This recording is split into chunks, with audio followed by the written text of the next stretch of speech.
रामराजू नामक एक दूध व्यापारी रहता था। वो सूर्योदय से पहले ही उठकर उसके पास मौजूद भैंसों को घास देता था और उसके बाद उनको पीने के लिए पानी भी देता था।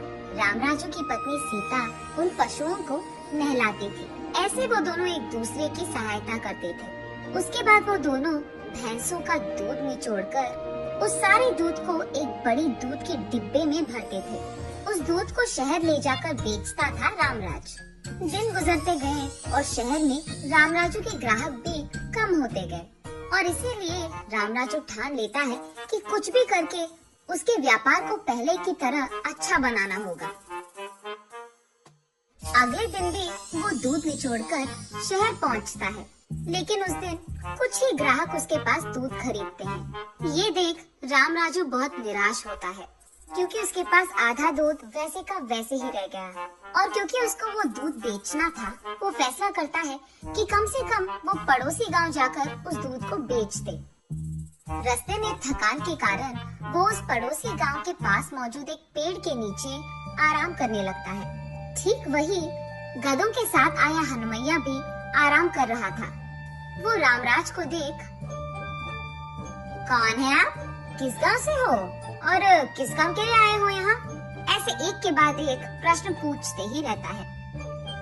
मैं एक दूध का व्यापारी हूँ। मैंने सोचा यहाँ दूध बेचूंगा, इसीलिए आया। थकान के कारण आराम करने के लिए इस पेड़ के नीचे बैठा हूँ बस।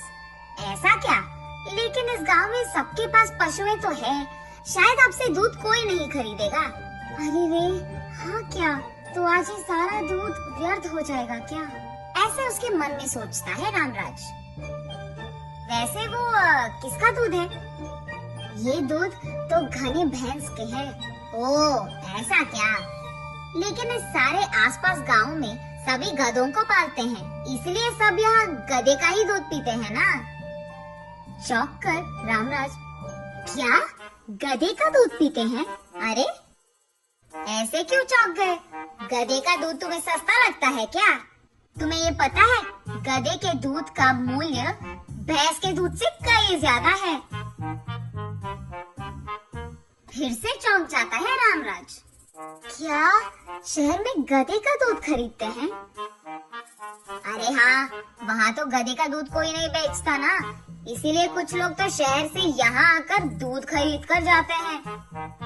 अगर जो ये आदमी कह रहा है वो सच है, तो मेरा व्यापार वापस अच्छा हो जाएगा। ये सोचकर ठीक है, तुम्हारे पास कितने गधे हैं? ऐसे पूछता है। बहुत सारे हैं। क्यों?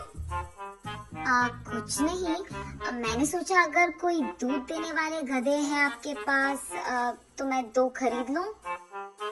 अरे इतना ही ना, लेके जाओ। 2 नहीं तो 4 ले लो। ऐसे रामराजू हनुमैया के पास 2 दूध देते हुए गधों को खरीद कर घर ले जाता है।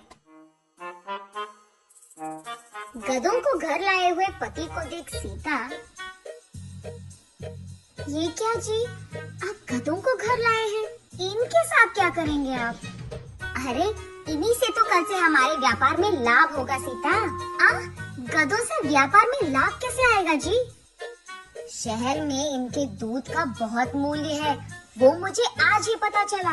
गधों का दूध कौन भला खरीदेगा जी? वैसे इसका दूध कौन पीता है? भैंस और गाय के दूध से कई ज्यादा शक्ति इन गधों के दूध में है। गाय और भैंस के 1 लीटर दूध में जितना पोषक शक्ति है, गधों के 1.25 लीटर में उतना होगा। क्या ये सच है? अब ये सच हो कि गलत किसको पता, यही हम लोगों को बोलकर इसको बेचेंगे। ऐसे कहकर रामराज अगले दिन से गधों का दूध निचोड़कर उन्हें शहर ले जाकर, गधों का दूध बहुत अच्छा है और पोषक तत्व शक्ति भी बहुत ज्यादा है, ऐसे कहकर कम मात्रा के दूध को ज्यादा दाम में बेचता था। ऐसे कुछ ही दिनों में रामराज के व्यापार में लाभ आने लगता है।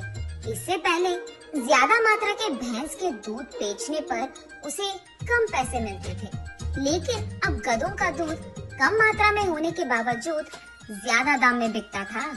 इसीलिए वो आए हुए उन पैसों से और गधों को खरीदकर शहर में गधे के दूध का एक दुकान स्थापित करता है रामराज। कुछ ही दिनों में उसका व्यापार बहुत अच्छा चलने लगता है और ऐसे ही रामराज का जायदाद भी बढ़ने लगता है। रामराज की बुद्धि देख उसकी पत्नी सीता बहुत